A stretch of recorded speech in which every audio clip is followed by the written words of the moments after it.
Olá pessoal, tudo bem? Seja bem-vindo. Esse é meu canal no YouTube, o canal Ricardica. Para quem ainda não me conhece, meu nome é Ricardo, eu sou professor de História e nessa aula eu vou falar um pouquinho com vocês sobre a Grécia Antiga. Na verdade, nessa aula não, nas próximas 7 aulas, porque eu vou dividir o conteúdo sobre Grécia Antiga em 7 partes para facilitar o seu estudo. Mas antes da gente falar sobre a Grécia Antiga, peço para que você se inscreva no meu canal. Tá bom? Assim você vai poder receber todas as aulas de história que eu postar aqui.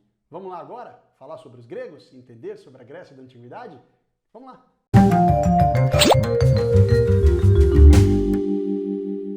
Tanto os gregos quanto os romanos são extremamente importantes para a formação do nosso atual mundo. Isso significa dizer que muitas das coisas que os gregos e os romanos da antiguidade inventaram estão presentes no nosso mundo hoje, no campo da política, no campo da filosofia, no campo da cultura em geral, né? Enfim, em muitas coisas. Os gregos principalmente no campo da política e da filosofia, além do teatro também, que é muito importante. Além dessas influências que os gregos trazem para a gente da antiguidade, o conteúdo sobre Grécia Antiga ele é muito importante para você que também não gosta, de repente, muito de história, mas todo ano tem ali alguma questão, alguma coisa sobre os gregos que você deve estudar na sua escola. Ou para você que vai prestar o vestibular, já que os gregos fazem parte de um dos conteúdos mais cobrados nas provas dos vestibulares. E eu digo isso porque eu analisei os últimos 10 anos das questões de história da USP, da Unesp, da Unicamp e do Enem. E eu pude constatar que os gregos realmente é um dos conteúdos mais cobrados nos vestibulares. Olhando agora para o conteúdo da Grécia Antiga, a primeira coisa que você deve saber, que você deve entender, são as características geográficas da Grécia Antiga, já que a geografia grega vai influenciar diretamente na formação social, política e econômica do mundo grego. Portanto, você não vai conseguir entender as principais características da Grécia Antiga se você não entender as características geográficas da região onde os gregos se sedentarizaram, se formaram. Essa região chama-se Península Balcânica. Para isso, eu convido vocês para analisar esse mapa aqui comigo. Olha só, esse mapa que eu coloquei aí para vocês, nós temos a geografia, né? A geografia física daquilo que nós chamamos de Península Balcânica. Portanto, tudo isso que você está vendo pintado em verde aí, percebam que é a Grécia Antiga. E vejam como o mundo grego ele é dividido em pelo menos 3 grandes áreas geográficas. A parte das ilhas, a parte da península, que é essa região onde você vê aí a cidade de Atenas, a cidade de Patras, tudo isso chama-se península. E você tem também a parte continental, que é a parte do mundo grego que está ligado aí diretamente ao continente europeu. Vejam, pessoal, como essa região, por esse mapa a gente consegue perceber, vejam como ela é extremamente montanhosa. Além disso, essa região, além de ser muito montanhosa, ela também tem um litoral muito extenso e bastante recortado.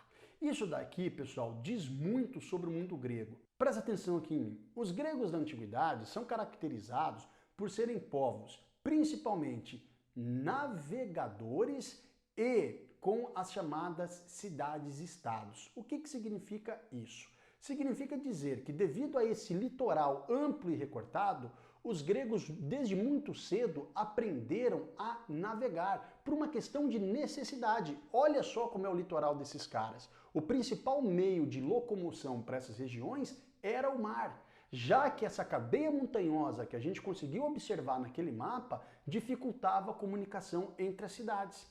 Esse fato trouxe ainda para os gregos uma característica importante dentro da política. Como essa região montanhosa dificultava muito a comunicação e o deslocamento entre as cidades, foi natural que entre esses caras se desenvolvesse um modelo político chamado de cidade-estado. Ou seja, não existia poder central na Grécia Antiga. Cada cidade-estado tinha autonomia para definir as suas próprias leis, os seus próprios impostos, as suas próprias regras. No entanto, todas essas cidades que nós chamamos de Grécia apesar de não ter um poder central que comandasse todas, elas possuíam uma mesma cultura. Outra característica muito importante dessa geografia que a gente está estudando: os gregos não possuíam terras férteis em abundância. Olha que coisa doida. Se o grego olhasse para um lado, ele via montanha. Se ele olhasse para o outro lado, ele via mar. Quando ele olhava para a terra dele, ele não encontrava terras férteis como existia no Egito ou na Mesopotâmia, por exemplo. Esses caras aproveitaram esse litoral e essa habilidade marítima que eles possuíam e começaram a praticar o comércio em todo o mar Mediterrâneo. Essa é a outra característica importantíssima dos gregos da antiguidade. São povos extremamente comerciantes. Mas a gente vai poder estudar isso daí ao longo do tempo, lá nas aulas sobre a cidade de Atenas, que são os grandes comerciantes da Grécia Antiga. Essas são as principais características que você deve saber nesse primeiro momento sobre a Grécia Antiga. Quais são as características geográficas que vão influenciar na formação do povo grego? Espero que vocês tenham entendido. Se ficou alguma dúvida, se ficou alguma sugestão, por favor, coloquem aí nos comentários. Um beijo e aguardo vocês para a segunda parte da nossa aula, na qual a gente vai trabalhar sobre os povos que formaram a Grécia Antiga, as diásporas gregas e também sobre o sistema gentílico, que é muito importante, muito gostoso de ser estudado. Até mais!